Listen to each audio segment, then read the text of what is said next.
성경을 보면 믿음의 사람들이 등장을 하죠.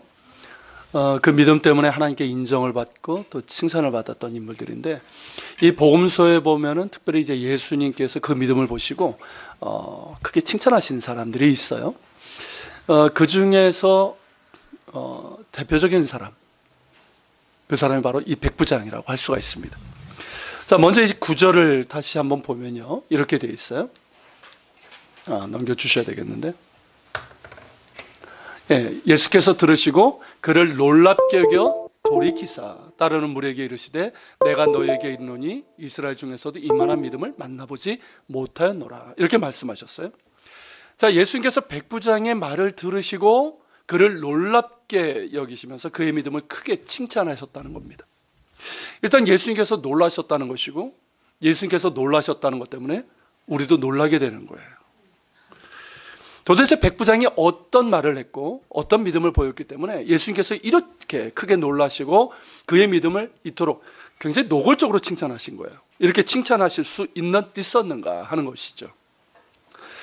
우선 이 사람은 이제 어떤 백부장으로 소개되고 있어요. 자, 어떤 백부장 얘기는 그의 이름이 이제 소개되어 있는 건 아니죠. 그래서 일반적으로는 이 사람이 이제 로마 군대 백부장인 사람으로 얘기를 합니다. 자, 백부장이라는 게 무슨 뜻이에요? 그 휘하에 몇 명의 부하가 있는 사람? 100명의 부하가 있는 군 지휘관을 얘기하는 거예요. 그리고 이제 뒤에서 이제 보겠지만, 자세히 보겠지만, 이 사람은 이방인임에도 불구하고 하나님을 믿었고 또 유대교로 개종했을 가능성도 있는 그런 사람인 거예요. 그런데 그의 사랑하는 종이 병들어 죽게 되었습니다. 자, 그 당시에는 노예 제도가 있었죠. 자, 노예는 사람으로 취급이 됐습니까? 사람으로 인정을 하지 않았어요. 그냥 물건이에요. 그리고 그 노예를 소유한 주인의 목적에 따라서 그냥 사용하고 마는 수단인 거죠. 그런 노예가, 종이 병들게 되었다. 그럼 어떻게 될까요? 못된 주인은 그냥 버려버리죠. 돈 들어가니까. 아니면 그냥 같은 노예들끼리 이렇게 살피거나 하지, 그러니까 주인이 직접 나서가지고 이 종을 챙기거나 그런 경우는 거의 없습니다. 자, 그런데 이 백부장은 어떻게 합니까? 종이 병들어 죽게 돼서 어떻게 해야 됩니까? 예수님의 소문을 듣고 유대인 장로 몇을 예수님께 보내요. 보내서 오셔서 고쳐주시길 청하는 거예요. 이 말은 뭐냐면, 이 백부장은 자기의 종을 고치기 위해서 모든 방법을 강구했다는 뜻이에요. 직접 나섰다는 뜻이에요. 자, 이 종에 대해서는 뭐라고 얘기하고 있습니까? 백부장의 사랑하는 종이라고 얘기를 하고 있어요. 자, 백부장이 자기 아들처럼, 자기 가족처럼 여겼다는 것이죠. 그 이유에 대해서는 우리가 잘 몰라요.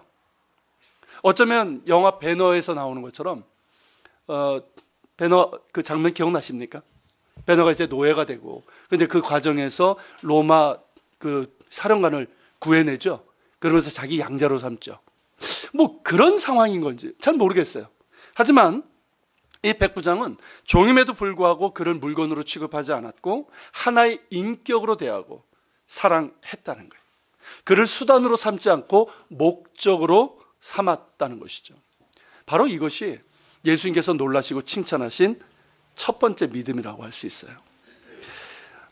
앞서 백부장은 이방인이지만 하나님을 믿었던 사람이라고 했는데요, 그의 믿음은 어떤 방식으로 표현이 됐냐면 사람을 수단화하지 않고 목적으로 대하는 이 사랑으로 표현되는 믿음이었다는 거예요. 여러분, 이것이 참된 믿음 아닐까요? 자, 예수님께서 어느 계명이 가장 크냐고 하셨을 때 뭐라고 말씀하셨습니까? 하나님을 내 마음과 뜻과 힘을 다해서 사랑하는 것이고, 둘째도 그와 같으니 내 이웃을 내 몸과 같이 사랑하라고 하셨어요. 결국 이제 사랑인데, 그 말이 뭐냐면 믿음이 뭐냐? 사랑하는 거다, 이 뜻이에요. 그리고 하나님 사랑과 이웃 사랑은 하나이고 하나로 연결되어 있다라는 것입니다. 우리가 정말 하나님을 믿고 하나님을 사랑한다면 그것은 사람을 사랑하는 것으로 이어진다는 것이죠. 사람을 나의 이익이나 목적을 위한 수단으로 삼지 않고 하나님의 형상에 따라 창조된 인격체로 대하고, 그러기에 내가 사랑하고 섬겨야 될 목적으로 삼는 거예요. 이런 사랑으로 이어질 때 그가 정말 하나님을 사랑한다는 것이 증명이 될 수 있는 거죠. 그렇지 않습니까? 그런 까닭에 참된 믿음은 사랑이라고 할 수 있는 거예요. 그 사람을 수단하지 않고 사랑의 대상으로 목적하는 이 믿음인 거죠. 이 믿음을 보시고 예수님께서 놀라시고 칭찬하신 거예요. 여러분, 오늘날 어떻습니까? 신분제도가 없어진 사회죠. 신분제도가 없어진 우리 사회에서도 이 사람을 목적이 아닌 수단화하는 경우가 얼마나 많은지를 몰라요. 사람을 그 자체로 존중하고 인격적으로 대우하지 않고 그 사람의 빈부, 사회적인 지위, 외모, 이런 것들로 사람을 차별하고 비인격적으로 대하는 경우가 얼마나 많은지 몰라요. 이런 사회에서 하나님을 사랑하는 그 마음으로 사람을 사랑하는 이런 사람들이 절실합니다. 사람을 수단화하지 않고 목적으로 여기는 삶의 태도가 우리에게 기본적으로 필요하다는 거예요. 여러분, 이게 간단한 것 같은데요, 사실 그렇게 쉽지 않아요. 왠지 아십니까? 우리는 되게 자기중심적인 생각을 갖고 있어요. 그렇죠? 늘 자기중심적인 생각을 하고 그런 행동을 하기 때문에 그래요. 그리고 경쟁을 강요하는 시대 아닙니까? 늘 경쟁을 강요하는 시대예요. 그러면서 점점 더 비인간화되는 그런 시대이기 때문에 더더욱 그러합니다. 그러니까 늘 내가 우선인 거예요. 내가 우선이고 내가 원하는 것을 얻기 위해서 다른 사람들을 수단화하는 이런 경우가 우리가 의식하든 의식하지 않든 많이 일어나고 있다는 거예요. 그러게 더더욱 우리 그리스도인들은 사람을 그 자체로 보고 인격적으로 대하고 수단화하지 않고 내가 사랑하고 섬겨야 될 그런 대상으로 여기는 그런 자세를 가져야 되고요, 그런 삶을 살아가야 합니다. 믿음은 사랑이에요. 하나님을 사랑하는 것이 믿음이고요, 사람을 사랑하는 것이 믿음의 구체적인 내용이에요. 하나님을 믿습니까? 하나님을 사랑하십니까? 그렇다면 사랑하십시오. 예수님께서 우리를 사랑하신 것처럼 우리도 서로 사랑하는 것이 마땅합니다. 잘 듣고, 자, 그렇게 백부장은 사랑하는 종이 병들어 죽게 되자 유대인 장로 몇을 이제 보내서 그렇게 이제 했는데, 이때 보면은 이 백부장은 예수님에 대해서 알았을까요? 직접 만났을까요? 아니에요. 예수님에 대한 소문만 듣고 그랬다는 거예요. 그러니까 이 사람은 예수님에 대해서 직접 만났던 사람이 아니에요. 그러니까 멀리서 본 것 같지도 않아요. 다만 예수님에 대한 소문만 들었습니다. 자, 이 사람의 성품을 보면요, 이 귀가 가벼운 사람 같지는 않아요. 우리가 계속 쭉 보겠지만 정말 고매한 인격과 삶, 이 성품을 가졌던 사람이에요. 그런 사람들은 다른 사람의 말을 이렇게 듣고만 이렇게 가볍게 움직이지 않아요. 진위를 잘 파악하고 그러면서 이제 움직이게 됩니다. 자, 예수님에 대한 소문을 듣게 돼요. 그러면서 이분이 예수님이 성경에 예언된 메시아라는 것을 이가 생각하게 되는 것이죠. 이 사람은 이방인이지만 하나님을 믿었던 사람이고 분명 성경을 읽고 묵상하고 연구했던 사람이라는 거예요. 그러지 않고서는 이게 나오질 않아요. 자, 구약성경에서 증언하는 바가 뭡니까? 뭘 얘기하고 있습니까? 오실 메시아잖아요. 결국은 이스라엘의 왕이시고 열방의 이 구주가 되시는 메시아에 대한 것이고, 이 메시아께서 오실 때에 천국 복음이 세상에 전해지고, 그리고 병든 자들이 고침을 받고 구원의 역사가 일어날 것이다. 이게 구약성경에 예언된 내용이잖아요. 이런 예언의 내용과 예수님의 가르침, 그리고 예수님께서 하신 그 사역이 어떻습니까? 일치하는 거예요. 딱 맞아 떨어지는 거예요. 그런 까닭에 이 백부장은 예수님에 대한 소문을 듣고, 아, 이분이 예언된 메시아구나, 그리고 이분이라면, 예수님이라면 나의 사랑하는 종을 살릴 수 있다는 믿음을 갖게 된 거죠. 여러분, 놀라운 믿음 아닙니까? 자, 우리는 도마를 잘 알아요. 자, 도마에게 주어진 별명이 뭡니까? 의심 많은 도마죠. 왜 그 별명이 주어졌는지도 알죠. 자, 도마는 예수님께서 부활하시고 그리고 자신을 나타내셨을 때 그 자리에 없었어요. 그 자리에 없었어요. 그러니까 부활하신 예수님을 만났다고 하는 이 제자들, 사람들의 말을 믿지 못한 거죠. 근데 그 믿지 못한 건 사실 뭘 믿지 못한 겁니까? 예수님의 말씀을 못 믿은 거예요. 예수님께서 그 전에 3번씩이나 말씀하셨어요. 내가 고난을 받고 십자가에 달리고 그리고 부활할 것이다. 그리고 너희들에게 나타날 것이다. 그 말씀을 믿지 않았던 거예요. 자, 그런데 예수님께서 그에게 나타나셨고 도마에게 뭐라고 하십니까? 내 손가락을 내밀어서 내 손을 보고 너의 손가락을 내 이 손에다가 넣어 바르는 거야. 네 구멍에다 넣어 보고, 그리고 내 손을 내 옆구리 이 창자국에다가 넣어 보라는 거예요. 그때 도마가 어떻게 합니까? 나의 주님이시여 나의 하나님이시나이다, 그렇게 고백을 하죠. 그런 도마를 두고 예수님께서 하신 말씀이 뭡니까? 너는 나를 본고로 믿느냐? 나를 보지 못하고 믿는 자들은 복되도다, 이 말씀을 하셨어요. 그런 면에서 여러분, 이 백부장은 어떤 사람입니까? 보지 못하고 믿은 복된 사람인 거예요. 여러분, 가버나움과 그 인근 지역, 벳세다 그리고 고라신, 이 인근 지역 사람들은 예수님께서 가르쳤던 그 가르침들 그리고 이적들을 굉장히 많이 본 사람들이에요. 근데 그 사람들은 어떻게 됩니까? 보았지만, 그렇죠, 회개하지 않았어요. 그것 때문에 예수님께 책망을 들었어요. 가버나움아, 벳세다에, 고라시나 하면서 책망을 하셨어요. 그것을 생각하면 이 백부장은 예수님을 직접 보지도 않고 다만 성경을 읽고 연구하면서 예수님의 가르침과 그리고 예수님의 사역에 대한 소문을 듣고, 아, 이분이 성경에 예언된 메시아시고 그분이라면 내가 사랑하는 이 종을 고칠 수 있다는 이 믿음을 가졌단 말이죠. 그러니까 정말 놀라운 믿음이고 칭찬받을 만한 믿음이에요. 예나 지금이나 많은 사람들이 보면 믿겠다고 하죠. 그죠? 보면 믿겠다. 그러니까 보여달라고 그러죠. 보면 믿을까요?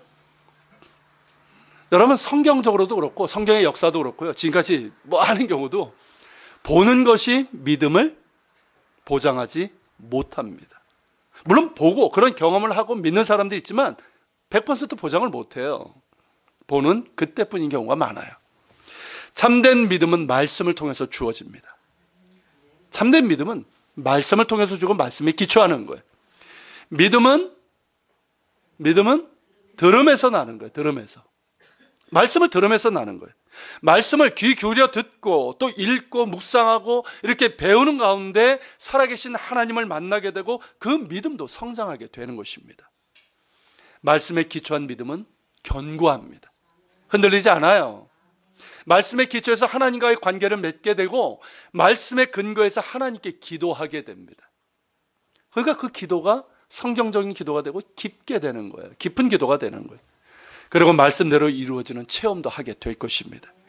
이런 믿음이 우리에게 있기를 소망합니다. 자, 유대인 장로 몇 사람은 예수님께 나와 간절히 구합니다. 그러면서 하는 말이 뭡니까? 자, 4절에 보면 뭐라고 되어 있어요? 뭐라고 되어 있습니까? 여러분들이 그냥 보세요. 4절. 이 일을 하는 것이 이 사람에게는 합당하니이다, 이렇게 말하고 있죠. 여러분, 이 모습이 결코 정상적인 게 아니에요. 자, 백부장의 부탁을 받고 유대인 장로 몇이 이렇게 온 거는 여기까지는 이해할 수 있어요. 왜냐하면 백부장은 군인이잖아요. 힘이 있잖아요. 권력이 있는 사람이에요. 그러니까 여기까지는 이해할 수 있어요. 그런데 유대인 장로들이 그냥 청한 것이 아니라 간청을 해요. 그러면서 이 일을 하시는 것이 이 사람에게는 합당하니다라고 말합니다. 이게 이상하지 않습니까? 유대인도 아니고요, 이 민족을, 유대 땅을 점령하고 있는 로마 장교의 일이에요. 로마 장교가 아픈 것도 아니고 그의 종이에요. 그런데 이 일을 가지고 이 유대인 장로들이 와가지고 고쳐주시기를 간청하고 뿐만 아니라 이 일을 하는 것이 이 사람에게는 합당하니이다, 이 말을 했다는 거예요. 이건 여러분 결코 평범한 일이 아니에요. 당시 유대는 로마의 식민지였고, 그리고 유대인들 열심당원들 같은 경우는 어땠습니까? 이 칼을 들고 다니다가 로마 장교들을 암살하기도 했단 말이죠. 이런 상황이니까 더더욱 그런 거예요. 여러분, 왜일까요? 이 유대인 장로들은 왜 이렇게 이 백부장의 종이 병들어 죽게 된 이걸 가지고 예수님께 나와서 간청하고 이 일을 하는 것이 합당하다고 하는 걸까요? 여러분, 이 사람에게 합당하다는 뜻이 무슨 뜻인지 아십니까? 가치가 있다는 얘기예요. 가치가 있다. 우리가 이렇게 주님께 나와서 이 사람의 사랑하는 종을 고쳐달라고 이렇게 간청하는 이유가 있고, 이 사람은 주님께서 그러한 은혜를 베푸실 만한 가치가 있습니다, 이 뜻이에요. 도대체 이 사람이 어떤 사람이고 무슨 일을 했기 때문에 그럴까요? 그 답이 이제 5절에 나오죠. 뭐라고 합니까? 그가 우리 민족을 사랑하고 또한 우리를 위하여 회당을 지었나이다 이거예요. 자, 유대인 장로들에 의하면 이 이방인, 이 로마의 백부장은 유대 민족을 사랑하고 또 유대 민족을 위해서, 그들을 위해서 회당을 지었다는 거예요. 정말 보면 볼수록 놀라운 사람이에요.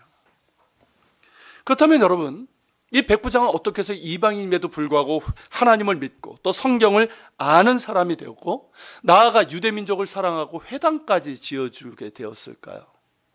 좀 궁금하지 않아요? 비 오는 게 궁금한 게 아니라. 여러분 궁금하지 않습니까? 이 사람은 로마의 군대 지휘관이에요.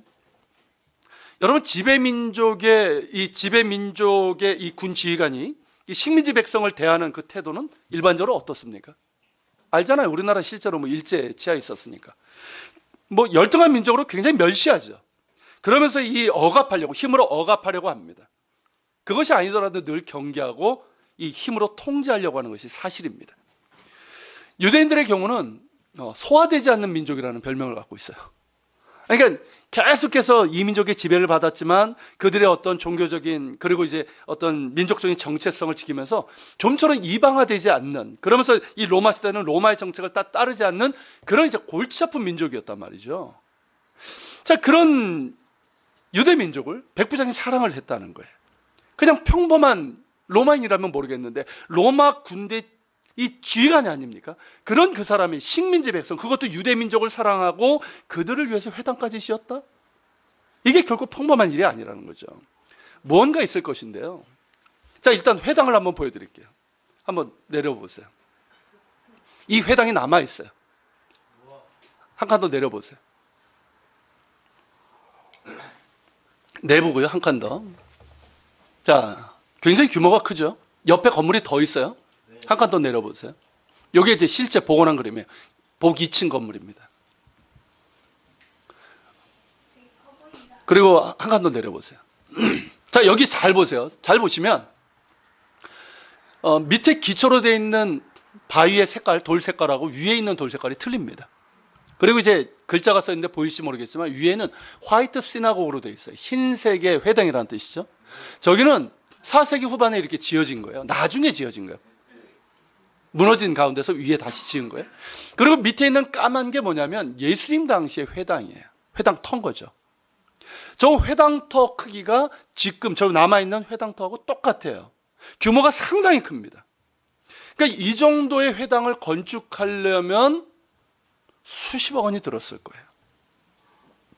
근데 이 건축 비용을 백부장이 전부 혹은 거의 전부를 지원을 했다는 거예요.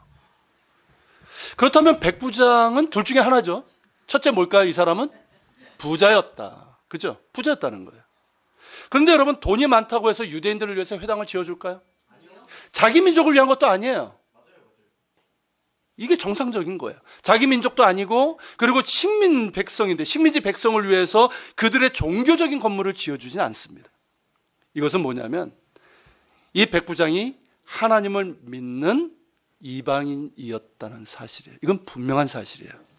여러분 당시 로마 제국에 인구가 약 7천만 명에서 8천만 명이었어요. 예수님 당시에 로마 인구가. 근데 그 중에 약 10%가 유대교를 믿거나 개종했던 사람들이라는 거예요. 여러분 10%면 이 700만에서 800만 정도 되지 않습니까? 이게 유대인들 수보다 훨씬 많은 수였어요. 그러니까 많은 이방인들이 그랬다는 거예요. 이게 왜 가능했냐면 예수님 이전의 주전 3세기에 이미 이 구약 성경이 헬라어로 번역이 됐어요.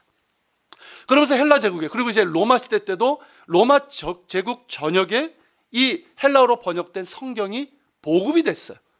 그래서 당시에는 적어도 지성인이라면 이 성경을 읽어야 되는 거예요. 그러면서 읽으니까 어떻습니까? 살아계신 하나님이 보이는 거예요.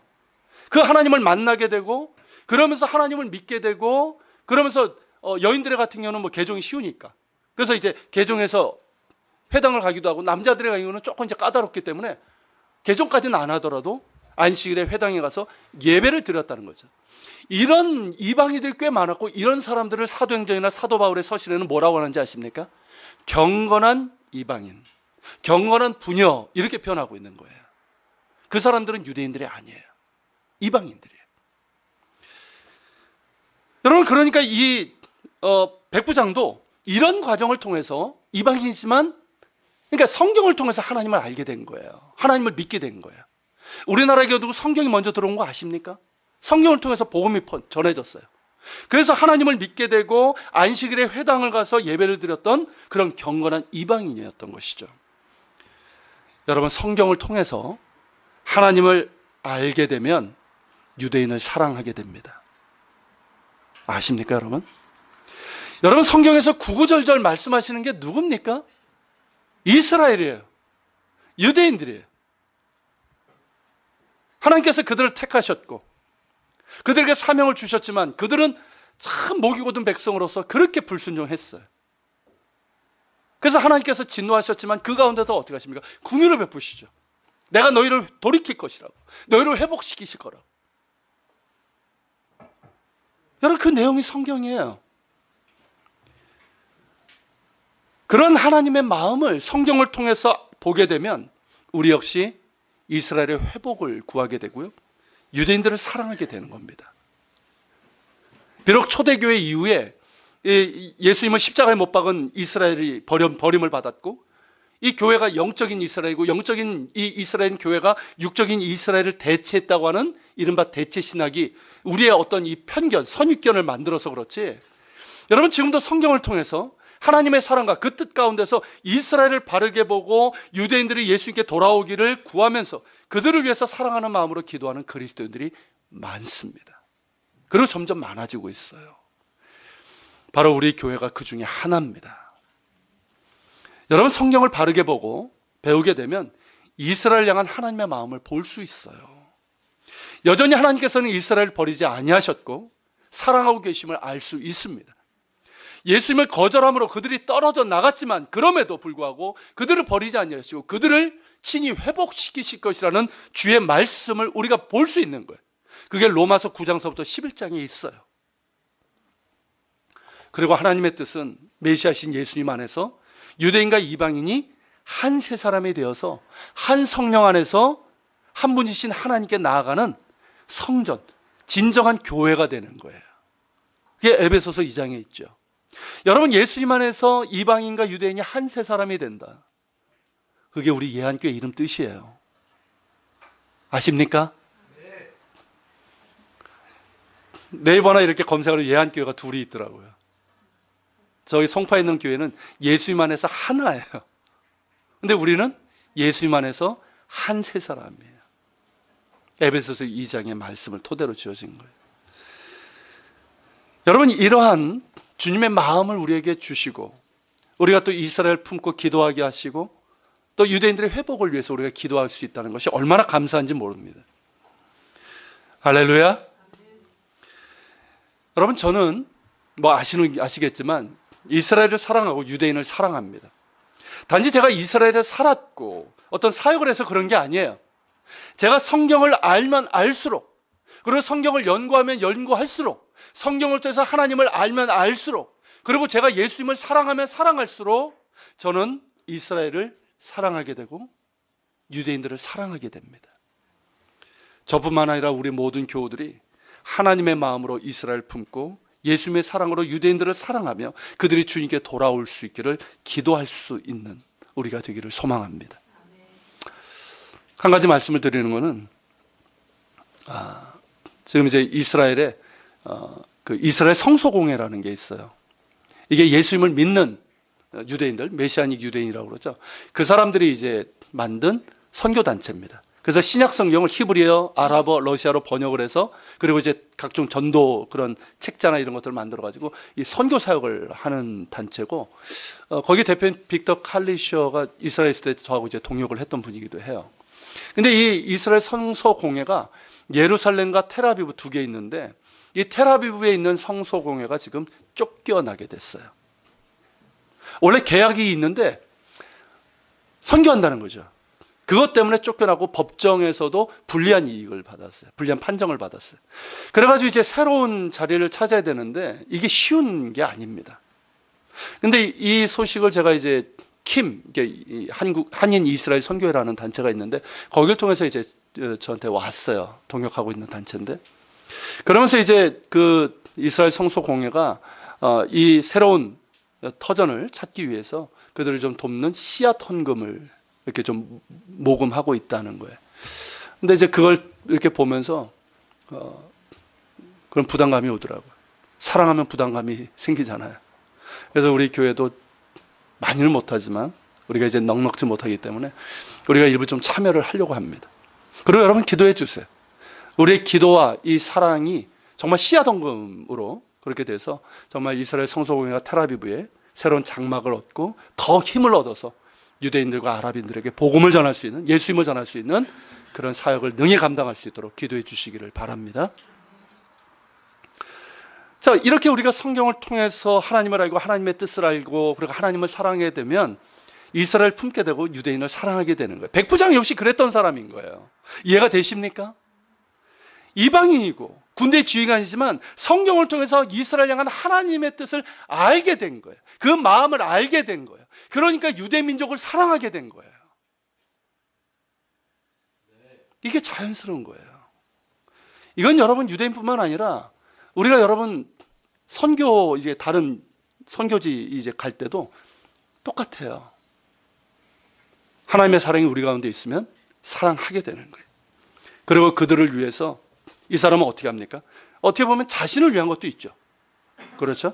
회당을 지은 거예요. 그가 얼마의 재산을 가졌는지 모르지만 그의 재산의 상당한 부분, 그 부분을 하나님께 드려서 회당을 지었습니다. 그러면서도 마치 선심을 뜻듯이 행세하지 않았어요. 여전히 유대인들을 사랑하며 하나님을 사랑하며 예배하는 겸손하고 경건한 이방인이었어요.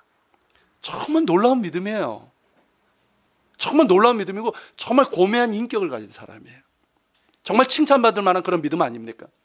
수세기 동안 이방 민족의 지배를 받아왔고 그리고 얼마나 많은 사람들이 이스라엘을 적대시하고 유대인들을 없애려고 했습니까? 그때도 그렇고 지금도 그러해요. 그런 때 성경을 통해서 이스라엘 회복을 바라시는 하나님의 마음을 알게 되고 예수님의 사랑으로 유대인들을 품고 이 사랑하는 사람을 어찌 예수님께서 기뻐하시고 칭찬하지 않으시겠습니까? 칭찬받아 마땅한 사람이에요. 자, 유대인들의 장로들의 요청과 말을 들으시고 예수님께서 기뻐하시죠. 그러면서 흔쾌히 그의 집 쪽으로 갑니다. 그의 집이 그렇게 멀지 않았다고 그랬어요. 근데 가시던 도중에 백부장이 자기 친구들을 보내죠. 그래서 주님께서 직접 오시는 것을 만류합니다. 6절이죠. 뭐라고 되어 있습니까? 주여 수고하지 마옵소서. 내 집에 들어오심을 나는 감당하지 못하겠나이다. 그러니까 이걸 보면 유대인 장로를 먼저 보내고 나서 아차 싶어가지고 다시 자기 친구들을 보낸 것 같아요. 자, 그건 말한 내용이 뭡니까? 주님께서 직접 오시는 수고를 하실 필요가 없다는 거예요. 그러면서 하는 말이 뭐냐면 주님께서 내 집에 들어오는 것을 나는 감당하지 못하겠다. 똑같아요. 나는 그런 만한 가치가 없는 사람입니다. 이 뜻이에요. 자, 당시 경건한 유대인들은 이방인들의 집에 들어가지 않았어요. 그것 때문일까요? 그렇지 않아요. 그 이상이에요. 이 말은 뭐냐면 나는 부정한 죄인이라는 고백이에요. 나같이 부정한 죄인의 집에 어찌 주님을 내가 모셔드리겠냐는 것입니다. 이어서 그가 하는 말이 뭡니까? 그러므로 내가 주께 나아가기도 감당하지 못한 줄 알았나이다. 이 뜻이에요. 내가 주님께 직접 나아가지 못할 만큼 나는 죄인입니다. 이 뜻이에요. 참 겸손한 사람의 고백 아닙니까? 자신의 부족함을 아는 사람의 고백이에요. 이 겸손도 예수님께서 놀라시고 칭찬하신 믿음이라는 거예요. 여러분, 앞서서 믿음은 사랑이라고 했는데 믿음은 또한 겸손입니다. 아십니까? 믿음은 겸손이에요. 히브리어로 보면 이 겸손과 가난하다는 말은 같은 단어입니다. 가난한 사람이 곧 겸손하다는 뜻이 아니에요. 마음이 가난한 사람이 겸손할 수 있다는 뜻이에요.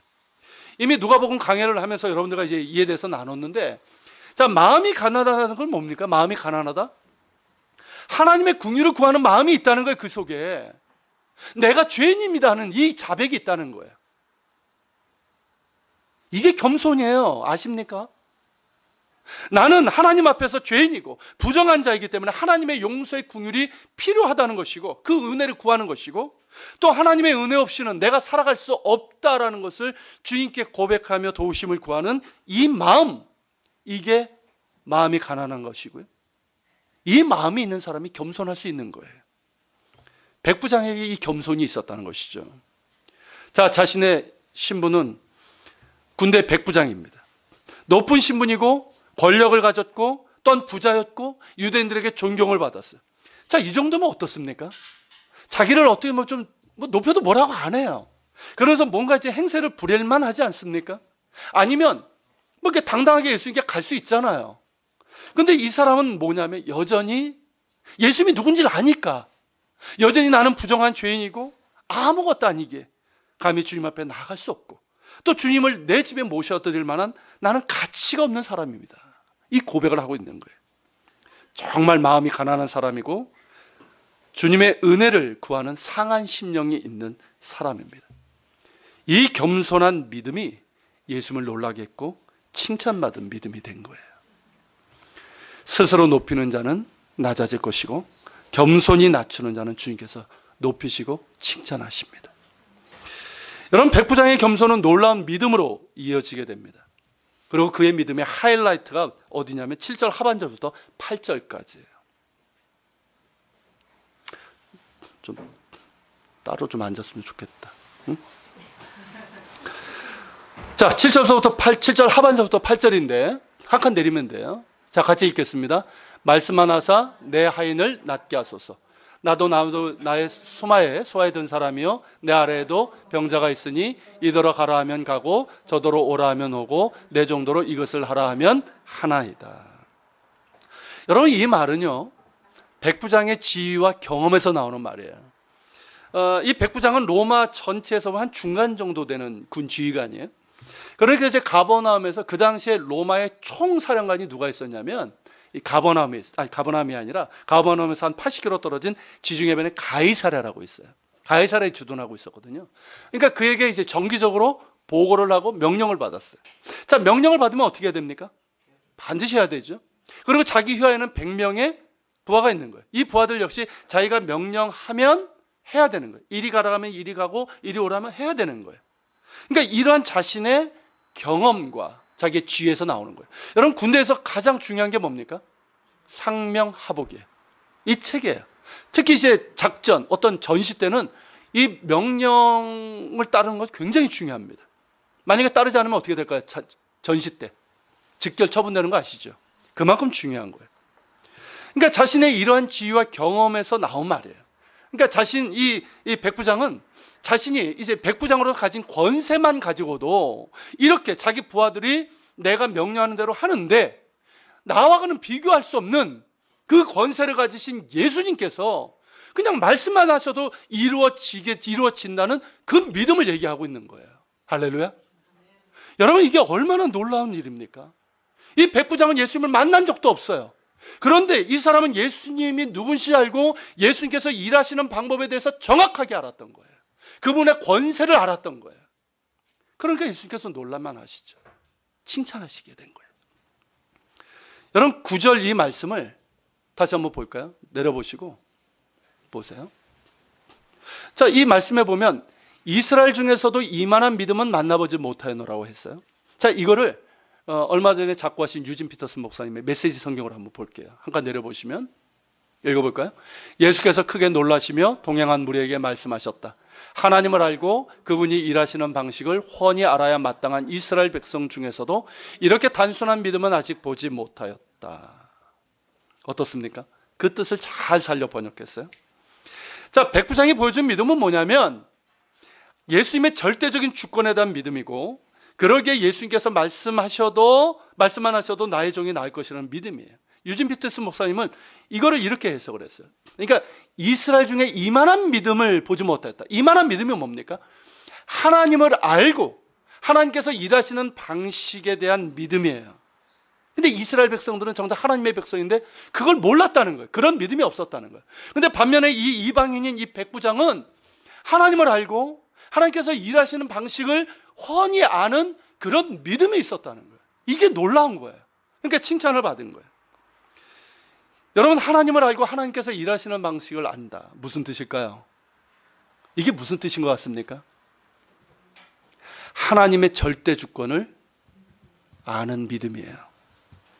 하나님은 온 우주의 창조주십니다. 말씀으로 천지를 창조하셨습니다. 만왕의 왕이십니다. 가장 거룩하시고 살아계시고 전능하신 하나님이십니다. 그분이 뜻하시면 이루어지고요, 그분이 말씀하시면 그대로 이루어집니다. 이게 하나님의 절대 주권이에요. 그리고 여러분, 하나님의 일하시는 방식은 뭘까요? 그렇게 절대적인 주권을 가지신 하나님이지만 그 하나님의 절대 주권을 믿는 자들, 그리고 그 하나님께 순종하는 자들에게 그 방식이 이루어진다는 거예요. 이해가 되십니까? 하나님은 크신 하나님이시지만, 전능하신 하나님은 그 하나님을 믿을 때, 우리가 믿을 때, 그 말씀에 순종할 때 하나님의 그 절대적인 그 권세가 우리의 삶 가운데 이루어지는 거예요. 나타나게 되는 거예요. 이게 하나님께서 일하시는 방식이라는 거예요. 여러분, 이 권세가 누구에게 있다는 겁니까? 예수님께 있다는 거예요. 그분이 하나님의 본체시기에 예수님께 있다는 거예요.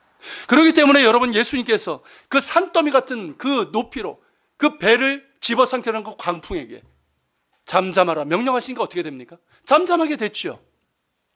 자, 군대 귀신에게 들려가지고 어찌할지 모르는 정말 미친 사람처럼 지냈던 그 사람에게 귀신들을 명해서 나가라 하시니까 그냥 나가고 말았잖아요. 내가 낫기를 원하느냐? 너의 죄가 사여졌느니라. 그렇게 명령하셨을 때 오른손 마른 자가 고침을 받고 죄사함을 받았어요.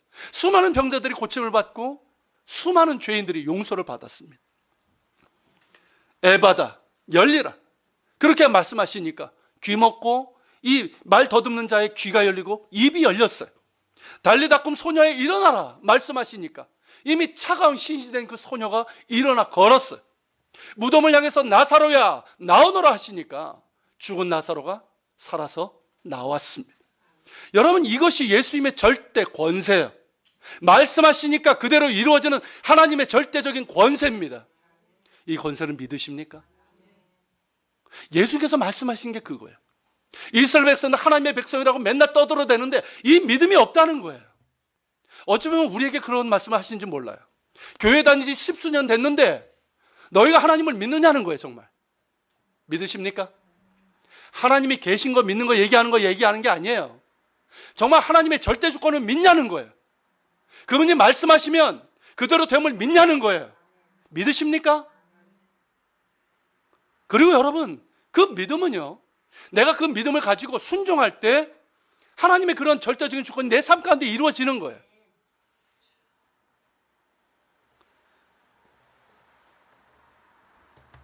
참, 이 믿음은 단순한 믿음이에요. 그죠? 유진 피터스 목사님이 얘기하던 이렇게 단순한 믿음. 근데 여러분, 우리는 참 복잡해요. 하나님을 믿는 것 같은데 참 복잡해요. 뭐 그렇게 생각이 많고 뭐 그렇게 의심이 많은지. 하나님이 살아 계십니다. 그리고 그분께서 나를 사랑하십니다. 믿으면 되는 거예요. 그리고 말씀에 대해서도 왜 이렇게 우리는 생각이 많은지 모르겠어요. 하나님께서 우리에게 말씀하셨어요. 사랑하시기 우리에게 명령하셨으면 순종하는 게 그냥 단순한 건데 우리는 자꾸만 참 생각이 참 많아요. 나의 상황으로 합리화하고 어떤 나의 논리를 가지고 이건 아니고 저건 아니고 참 복잡합니다. 여러분, 하나님께서 우리에게 원하시는 믿음이 뭘까요? 단순하다는 것은 모르고 믿는 게 아니에요. 알기 때문에 믿는 거예요. 그 믿음을 원하시는 거예요. 제가 예전에도 한번 말씀드렸는데 이런 식으로 믿는 사람, 그냥 뭐 믿는 것 같은데 실제로는 하나님의 절대 주권에 대해서도 믿지 못하고 또 말씀에 대해서도 온전히 순종하지 못하는 이런 사람들. 그래서 그 믿음도 성장하지 않고 순종의 어떤 삶도 달라지지 않고 그리고 어떤 체험도 없는, 하나님께서 일하시는 체험도 없는 그런 사람들을 가리켜서 리틀 가더라고 합니다. 하나님이 작은 게 아니죠. 내 작은 생각, 내 작은 믿음이 하나님을 작은 하나님으로 만들어버리는 거예요. 가둬버리는 거예요. 그러니까 믿음도 크지 않아요. 수십 년을 다녀도 그 믿음이 성장하지 않아요. 삶의 순종의 모습도 없어요. 정말 살아계신 하나님이 내 삶에 일어나는 것, 맨날 간증만 듣지 내 삶에 일어나는 걸 경험하지 못해요.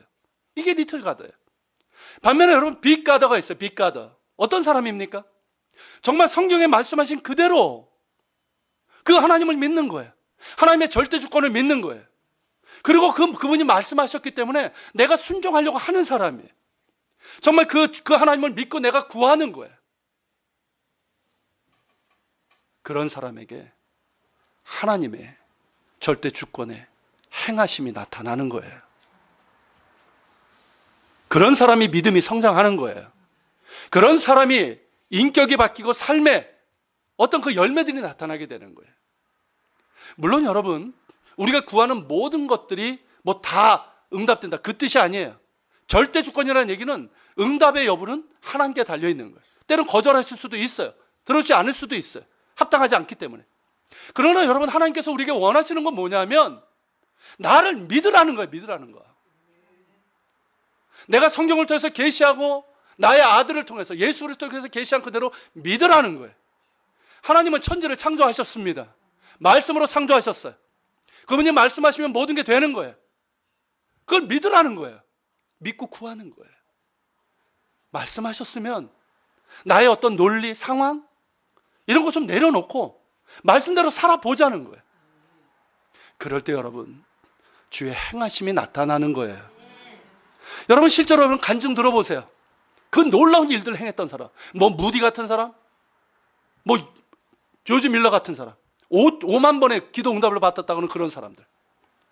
남의 이야기일까요? 아니에요. 그 사람들 딱 한 가지예요. 단순하게 하나님의 절대 주권을 믿었어요. 그리고 기도했어요. 그리고 순종하며 살았어요. 그러니까 그런 놀라운 일들이 일어난 거예요. 이게 왜 어느 때까지 우리에게 남의 일이 됩니까? 우리의 일이 돼야죠. 우리에게도 이것이 우리의 간증이 될 수 있길 바랍니다. 여러분, 이 빅가더가 누구예요? 이 백부장이 바로 빅가더예요. 그러니까 주님께서 그렇게 놀라시고 그 믿음을 칭찬하시고, 이만한 믿음을 내가 보지 못했다는 거예요.